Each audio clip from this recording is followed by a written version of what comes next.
So I hear people think that they just want attention and they don't really mean it. I mean, right. But the reality is people are trying to say, I'm suicidal or I'm thinking about killing myself. Yeah, and this is a super, super common misconception for folks who are suicidal and do want to kill themselves. And today we're going to chat about some of the myths and the stigma that is associated with suicide, and specifically within the LGBTQ community. So stick with us. Yes, stay tuned.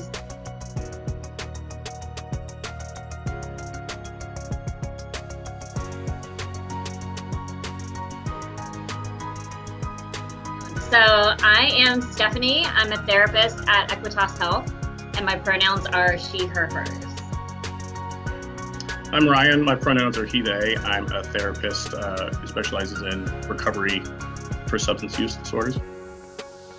And I'm Taylor. I use she, her pronouns. I'm a therapist at Equitas Health. So, in our jobs, this is pretty normal to talk about suicide, right? To say the words, are you thinking about killing yourself? But I feel like in society, this is one of those taboo things. We're afraid to say the S word. We're afraid to ask somebody if they're thinking about killing themselves, and we're afraid to say it. We're afraid people are going to judge us or think it's bad or think that we are crazy, right? It's this big thing. So the reality is, though, in the LGBT community, people are 5 times as likely to have attempted suicide as straight folk. So we need to be talking about it. Mm-hmm. And for trans people, at least 40% of adults have made an attempt, and 92% of those were under the age of 25. Yeah, that's just like amazing to me. And then if we think about like rejecting families, folks who have, non-supportive families are 8.4 times as likely to have attempted as folks who reported no or low levels of family rejection. And get this, which I think is like one of the biggest stats for me to have found, any LGBTQ folk who experiences victimization of any kind, so like verbal, physical harassment or abuse, it increases their likelihood of self-harming behaviors or suicide by 2.5 times on average for each instant. So like each time someone is bullied, their chances go up by 2.5%. And I'm like, what? Whoa. Yeah, that number kind of screams at me, like each individual time it happens. And think about how often people are subjected to that in the community. Yeah, or society. Like you get rejected by your family and then you're also rejected by society or by your hometown or something like that. Like, where do you go? Of course you would have these thoughts of like, well, I don't belong. Dead. Yeah, like I don't belong. I don't want to be here.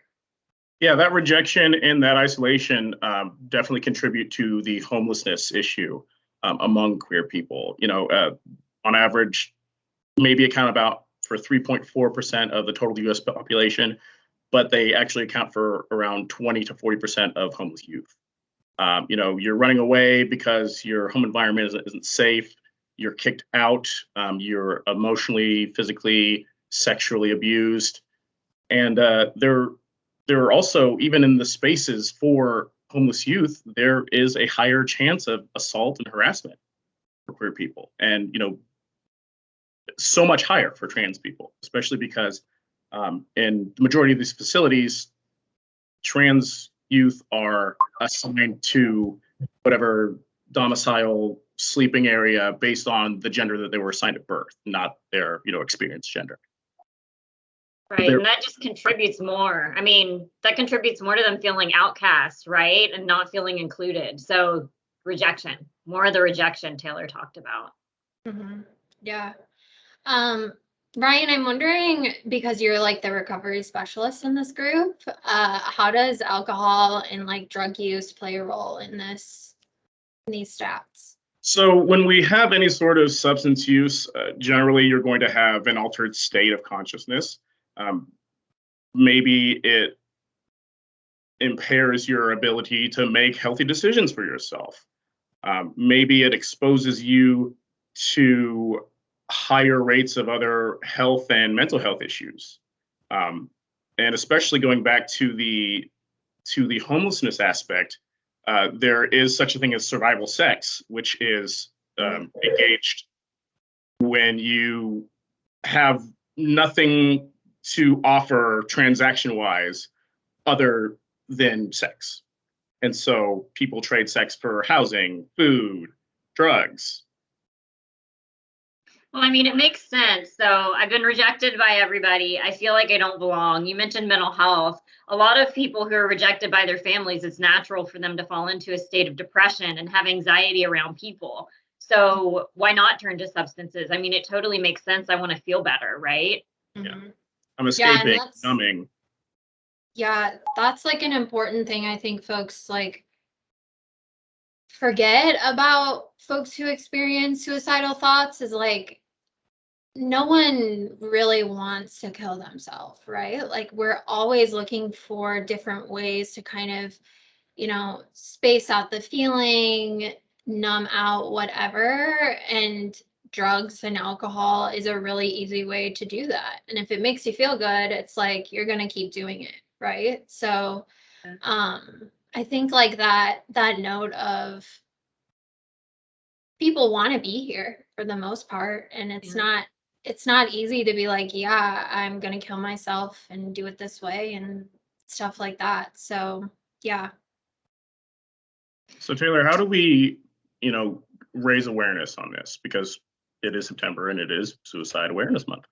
Yeah. So I like to think of this as like ways to get the word out, ways to talk about it. First of all, I think like if you're in a like if you see something on TV and it sparks a conversation with a friend or a family member, um, it's important to come to those conversations with facts and normalize it, right? So oftentimes when we see things on the media, it's like, oh, this person committed suicide, which we'll get to in a minute. Why that's not always great to say it that way, but this person committed suicide, they did it this way at this time, super detail orientated, and that kind of makes it like more taboo, I would say, like, oh my god, this person did this to themselves, what? So it really kind of decreases the totally normal facts about suicide and decreases the commonality of it. I think it's so important for us to get to the point where we're reporting and talking about suicide as a public health issue, because that's what it is. Um, I think it's tied so much to, our work-life balance. Like we're in America, we are said to work all the time. If you're not working, you're worthless, which is just ridiculous, but that contributes to these like thoughts of worthlessness, hopelessness, stuff like that. Um, it's always, always, always important to include stories of hope, of healing, of recovery, to reduce the risk of this kind of like taboo feeling, right? Um, Also using appropriate language. I mentioned, news and media saying, or even us when we talk about it, committed suicide.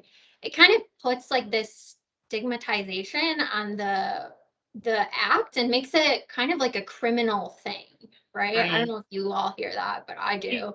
Yeah, it's like Commit a committing. robbery, right? Yeah, like you don't say someone like, you know, I don't know, like committed diabetes when they die Right. from like complications, right? Like, so Right. why are we saying it about suicide? Um, Well, and stigma, right? It's yeah, more the stigma. I mean, that's right. totally. Which is why we don't talk about it. Yeah, exactly. Like if we are saying, oh yeah, someone committed suicide, oh, it's like, ooh, we're not going to talk about that. Ooh, that's taboo. Ooh, that's like an off limits conversation. Mhm. Um, so yeah, changing it maybe to someone died by suicide, just like you would saying someone, yeah, died from cancer, died from a car accident, stuff like that. This is just another way that people pass. Um, Saying to things like failed attempt, again, you kind of hear that like criminality of it all. So maybe just changing it to like They tried, it didn't work. Or they attempted. Yeah, or they just attempted, right? Exactly. We can even say like, yeah, they killed themselves or he killed himself. There's nothing wrong with saying those words when we're talking about it, because we're talking about it directly and we're not adding any stigma to it. Right. And along those lines, something that really I think is important, Ryan said at the beginning, people, they're just trying to get attention. Oh my gosh, people are not trying to get attention if they're talking about feeling suicidal. And a lot of times they won't say those words because they're afraid of being labeled as attention seeking. So, stuff to look out for. You might hear your friend talk about, I'm having a really low time, or give some warning signs. Warning signs for somebody thinking about attempting suicide can be things like they've been really, really depressed, and all of a sudden they're in a really peaceful mood because they've decided they're going to end their life. They are maybe saying last goodbyes or setting up special meetings with friends because this is kind of how they're going to try to give other people closure. People who are thinking about suicide aren't selfish. That's another thing, right? You hear people say, which is, oh my gosh, they were so selfish because they tried to kill themselves. Actually, they were at the end of their rope. Actually, they were probably reaching out for help, and we probably weren't listening. We probably weren't saying the words, right? I probably wasn't directly asking them. Like, one of the biggest ways you can show support to people who are experiencing rough times or do have a low mood, as a friend or as a family member, you can directly ask them, are you thinking about killing yourself? Are you having suicidal thoughts?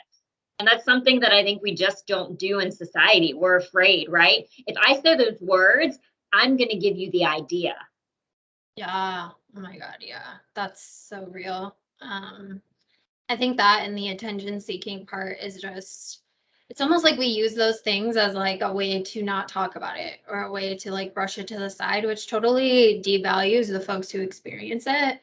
And when I talk to folks who are suicidal or have experienced this like suicidal thoughts in their lives, I always say, yeah, it's the final coping mechanism, right? It's the final thing that we do to get some relief. And that's all it is. And risk does not go up if we talk about it. In fact, it most likely will go down. So Right. I mean, it can feel good to have an escape plan, right? Like if I'm doing this video, for example, I'm nervous doing this video. So my escape plan was right before we start, right? I could say, hey, something came up. I'm not doing this today. Having an escape, having kind of a backup plan. And a lot of times people carry that around with themselves because it, like you said, it is a comforting thing, but that doesn't mean that they have to use that. That doesn't mean that there isn't help, that there aren't resources, that we can't provide to them some support to kind of counter all that rejection they've experienced. yeah. Yeah. I think in addressing the stigma around it, I think we need to normalize the fact that having suicidal thoughts is kind of part of the human experience. There are so many automatic things that our brains do behind the scenes that we're not even aware of. And I think at a certain point, we all develop mentally to a point where we're like, that is an option. Yeah. And it doesn't, and we talk all the time, as therapists, that thoughts and feelings are not facts. And so, just because you have this thought that pops up into your head, seemingly, does not mean that you are at risk for suicide. However, it really depends on what starts happening after you have those thoughts. Do they linger?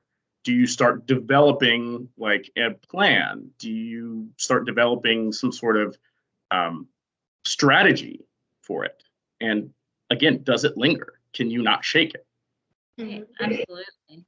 And that's why it's so important, I think, for us to have people that we can talk to who do, therapists, family members who maybe we're able to be open with, friends who we're able to be open with. Sometimes just talking about the thoughts can really be reassuring and help remind us that we're not by ourselves and that this isn't a weird thing or something that's just unique to us, right? Because I think that's important, that we know that this isn't a unique experience. Like, this doesn't set us apart from the rest of society. This is something, like you said, Ryan, I mean, it's going on all around us. But the thing is, right, like I see people on Facebook or on social media and they're posting all this stuff. oh my gosh, they have the perfect life. They have the best job and they are so put together. And they could never struggle with low mood or suicidal thoughts because they have it all. And I want to be the Joneses because their life is perfect. Mhm. Yeah, I think that's a really common myth as well, is like people who have their act together don't experience suicidal thoughts, which is just ridiculous. I mean, there's so many forms of just thoughts and emotions we have throughout the day. Like Ryan said, it's a normal part of the human experience. And especially if we are constantly doing stuff and not taking care of ourselves, like not taking moments of rest and restoration, this is really likely to happen. Um, Ryan, you had a really interesting statistic or a fact that came actually out of COVID about attempts, right? Yeah. So actually, in 2020, this data is coming from April 2021. Suicides in the United States were down 6%. And so, at first I was like, when?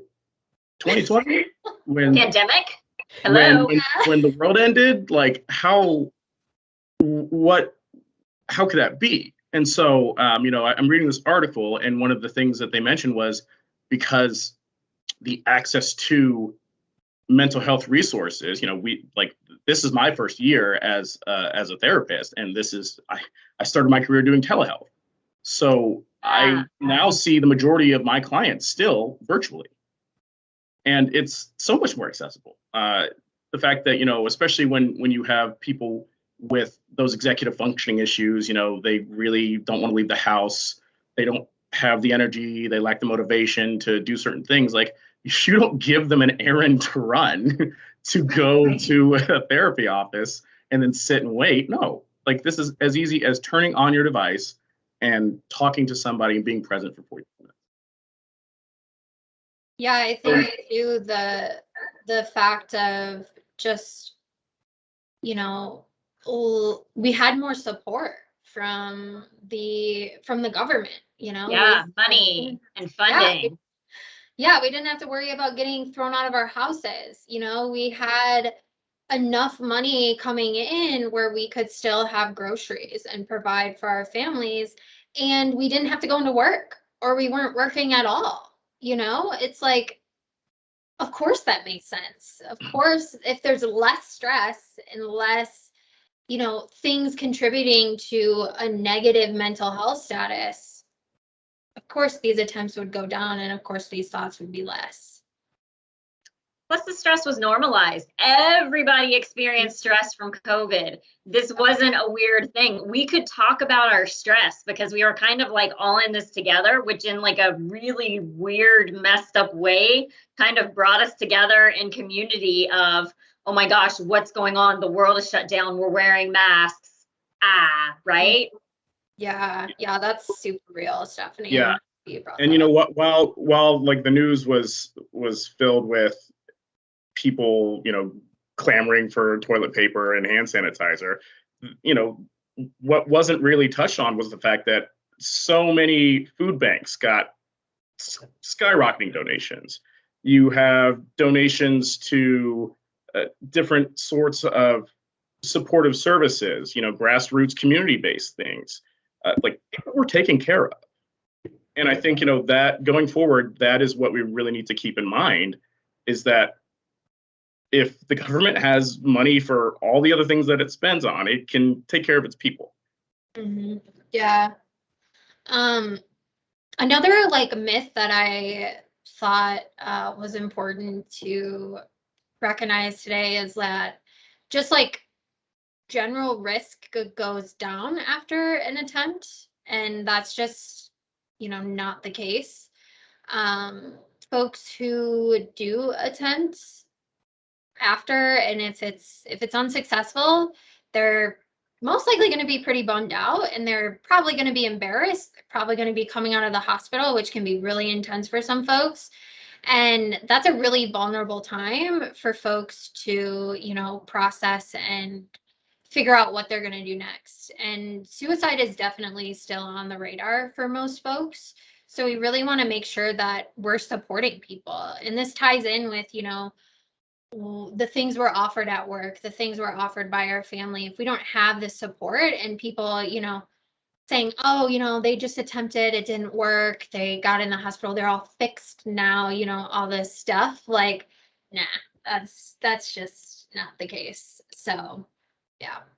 How about not viewing the hospital as a bad thing? If you have cancer and you tell me you're going to the hospital to get treatment, I am so incredibly happy that you're taking care of yourself, right? Same thing. If you are struggling with emotions, you're feeling suicidal, you end up going to see a therapist or a psychiatrist, or you end up going to a group program, or you go to the hospital to take care of yourself. That should be our same reaction. Oh my goodness, this is awesome. How can I support you in going, right? Employers, can I give you time off to do this? Can we work around your schedule? Friends offering, maybe you don't have transportation. Can I take you there? You're nervous to go. Can I drive you to your appointment and sit in the waiting room for you, right?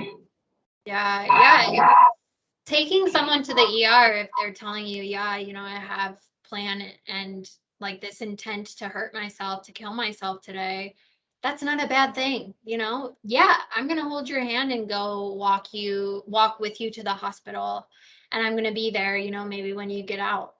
It's super helpful for folks to hear that, and it's just really validating. You're not throwing them into the dark by themselves. You're just kind of sitting there with them in the dark, and that can be really beneficial for people.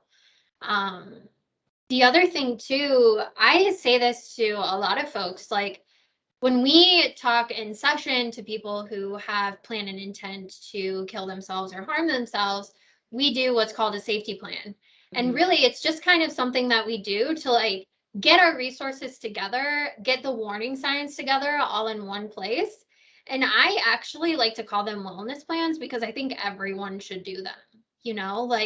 If you know the signs and the symptoms that you experience when you're getting super stressed out, and exactly, or you have a list of things you can pull out when you're experiencing those symptoms to help de-escalate you and calm you down, why wouldn't you want that? Why wouldn't you want a list of friends who you can call and will give you that support that you need right there in that instance? So, I encourage everyone to take time to do it together. If you have a friend who is experiencing suicidal thoughts, sit down and do it with them. Make your own. It can be like an activity. I don't know. Right. Sit around over coffee and support each other and do it, right? Let's normalize the thing. But how about support yourself? Because here's my thing. If I'm at rock bottom and I'm not taking care of myself and my friend comes to me, I am tapped out, right? I have nothing left to give. I'm not going to be a good support for them. So this is where that whole self-care thing, we can only get what we're getting ourselves. So it's really important for us to develop this wellness plan for ourselves, right? Kind of like this proactive thing. Let's take care of ourselves and recognize what we need so that we can be that support, right? Yeah. Therapy is great. Therapy is great. I love therapy. Yeah. From both sides, right? As a therapist and as a person getting therapy, let's do the thing. Take care of ourselves. Yeah, for sure. I think it's also important to, when somebody does come to you with, this very heavy and maybe sometimes alarming thing, that you kind of take a breath and you thank them first for bringing that to you. And you also don't make it about yourself. This person entrusted you with this very hard secret, and now it's your job to support them. And please make sure that they're comfortable. Please make sure that who else that they're comfortable knowing that you told this, because again, telling a whole bunch of people that they don't want to know is even more isolating. Absolutely. If somebody comes to me and they're like, oh my gosh, my house is on fire, my house is on fire, this is not the time for me to say, oh, this one time I lit a match and I dropped it and it was really scary until I blew it out. But what about my house? My house okay? Right?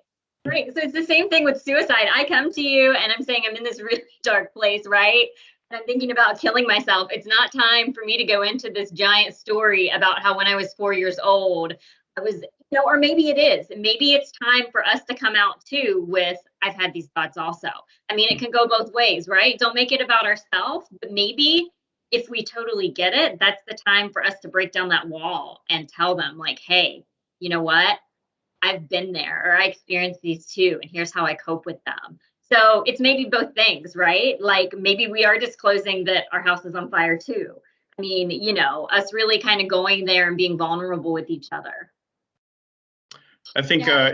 it's also important not to offer solutions because you even myself as a therapist, if somebody if a loved one came to me with suicide ideation, I wouldn't just be like, all right, well, let's sit down, let's have a quick 45-minute therapy session. No, you need some sort of impartial support. And the fact that giving them support instead of solutions means that they're hurt. And they may not have felt like that for a while. And that's why they didn't say anything. Absolutely. Yeah, it's a really uncomfy place to be for someone who's being sought out for support is oh my God, I really just want to give you all the options right now so you can just, we can fix it and we don't have to think about it again. But oftentimes, most times, folks don't need that. We just, like you said, Ryan, we just need to be there, being present with them and, saying, yeah, this shit's hard. It's rough and I'm having a rough time too, so let's talk about it together. What can we do is so wonderful and important to experience with someone and just increase that connection.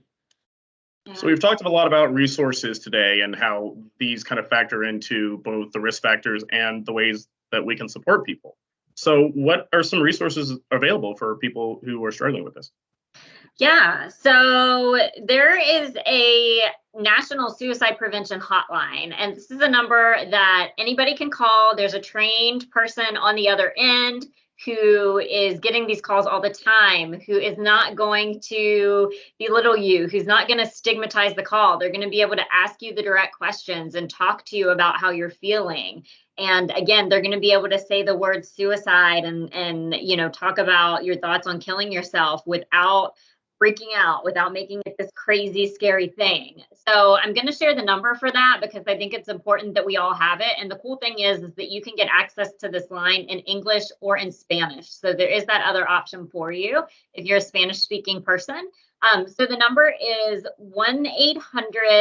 1-800-273-8255. And again, that's for the National Suicide Prevention Hotline, which is a really important resource. Yeah, so I would also like to add, especially since we're talking a lot about the LGBTQ community today, and we know the stats are stacked up against especially trans folks, there's what's called the Trans Lifeline. This is a peer-run resource, so if you call this, you're guaranteed to get another trans or non-binary person on the other end of the line. And these folks are trained to be support for you, just like, say, the suicide prevention hotline would be.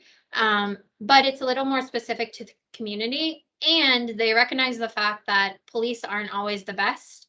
And especially for the trans community, can be super dangerous in an escalated situation. So they will not call the police without consent from the person on the other line. Other end of the line, I'm sorry. So it's just a really great resource. Again, it's 24/7. Their number is 877-565-8860. And then also, if you just search Trans Lifeline in Google, they're the first thing that comes up, and they have a whole website, and they also have a list of resources on there as well. So really awesome resource. Yeah, that's great. And then the last thing to keep in mind is, like we said, you can go to any ER. You don't need to call first. You don't need an appointment. You can literally show up to an ER. You can take a friend to the ER. You walk in and you can say those words and get immediate help. I am feeling suicidal. I am thinking about killing myself. if the person you're going there with to support, if they can't say the words, you can go up to that front desk with them and say the words for them, right? My friend here is thinking about attempting suicide. They need help. The other thing is if you can't get yourself there, or like maybe you don't have transportation, or maybe you're too scared to make that step themselves, or your friend is in immediate danger, you can also call 911. So those are also 2 options for you. Yeah. The other thing too is hopefully like if you are taking that step with someone and taking them to the ER, or maybe you're helping them get connected with therapy, because that's always an option too. You're building that communication. So if someone is actively in crisis, hopefully you're able to maybe take away some of those risk factors, or some of those like dangers to those folks. Maybe it's medication, weapons of some sort, and then clear that out of the space and then go to that next step. So hopefully it's an ER or a hotline or something like that. Yeah. So and that happens with this like communication that we've been talking about, and I think that's awesome. So Yeah. So I hope this is the next step for a lot of people. Like, I hope this is the next step in realizing that these aren't, they can be scary thoughts, but they're not thoughts that you have to experience alone. And they're not thoughts that other people don't experience too. Like, I really hope that this kind of helps to like normalize and open up the conversation, because it's so important. And again, in the LGBTQ plus community, the stats are frightening. They're frightening, and us staying silent about it is not helping at all. It's doing the opposite. It's making it more taboo. yeah, and hopefully just the conversation we had today works to normalize some of that stuff and get people that access and the support that they need. Yeah, absolutely. Well, thanks, y'all. Thank you for taking this time to talk. I mean, it's an important topic. Yeah. Care Brian, yourselves. any final words? I just want everybody to understand that, again, this is normal, and the fact that we don't talk about it enough is part of the reason why it's so rampant. And also, we are social workers, and so we study systems and we engage in systems. And I think the fact of the matter is that I think part of the reason why that the suicide rate reduced last year was because so many more people were engaged in systems and they had those resources. So on a bigger level, advocate for that. Absolutely. Yay. Well, thanks, y'all. Thanks, y'all.